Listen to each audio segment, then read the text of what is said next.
Whether you're someone who loves savoury or you've got a bit of a sweet tooth, this one recipe will satisfy all your cravings. Come on, let me show you how easy it is. 250 mils of warm water, 250 mils of warm milk. I just used hot water and cold milk and together they were warm. 2 tablespoons of instant dried yeast and 1 tablespoon of sugar. Gently mix that and leave it to bloom for about 5 minutes. It's been 5 minutes, my yeast has bloomed, so now I'm going to add 2/3 of a cup of oil, 1 teaspoon of salt, and then 6 cups of plain flour. Mix all that together and then pour your dough out onto a lightly floured surface, or you can use a mat like I've got here. And then start kneading your dough until it is soft and smooth. If the dough is sticking to your hands, just lightly flour your hands. And now you're just going to split your dough in half and put it into 2 lightly oiled bowls, making sure the dough is covered in the oil. Now it's time for your dough to proof, so you just want to cover it, leave it in a warm sunny spot for about an hour and a half till it's doubled in size. Both doughs are doubled in size, so now let's get started with the sweet one first. First of all, we're just going to punch out the air and then give it a light knead and set it to the side while we quickly make some cinnamon sugar. This is something I do keep in my spice rack, but it's just 1/4 of a cup of sugar and then 2 to 3 teaspoons of cinnamon.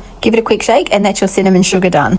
Now we're going to roll our dough out into a rectangle. I've got it about 35 centimetres by 45 centimetres. And I'm just going to spread about 3/4 of a cup of store-bought custard over the top of my dough. Now this is just going to add a nice flavour to your dough and make it really soft and moist. It's not going to give you chunks of custard through your scroll. Sprinkle your cinnamon sugar over the top. Now normally I just roll this and then slice, but I have seen so many videos where people slice it then roll it, so let's give that a go. I am going to use this little tool just so I can get them all about the same width, and then slice and roll till you've used up all the dough. Placing them on your lined baking tray as you go. Now you just want to cover these for about half an hour so they can do their second proof. I do cling wrap and then my tea towel just to try and create less mess. Now let's do savoury. Let's start with the base. I'm going to do a 1/4 cup of tomato paste and a 1/4 cup of tomato sauce. About 2 teaspoons of Italian herbs and 1 teaspoon of minced garlic. Mix that together and set aside. With your second dough, you want to punch the air out of it again and give it a light knead and then roll it out to about the same size as your custard cinnamon scroll. And remember, if your dough's still sticking to the rolling pin or your hands, just slightly flour it. Once the dough is rolled out, spread over your tomato paste mix and then you can spread over whatever flavour combination you like. Today I'm doing cabanossi, ham,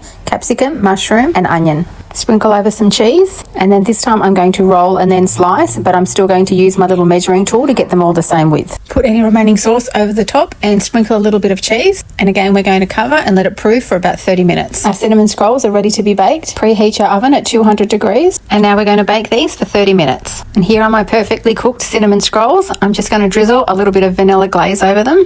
And my pizza scrolls are ready to go in the oven. And these are 30 minutes at 200 degrees as well. That's how easy it is to make sweet and savoury scrolls in not much more time than it would take to just make one. And of course, I do have the full recipe in the description, so make sure you like and save this so you can make these yourself. And if you are someone that is feeling the pinch in this whole cost of living crisis, then make sure you hit the follow button, because I'm going to keep on sharing things that's making my life easy with my family, and hopefully it can help you with yours as well.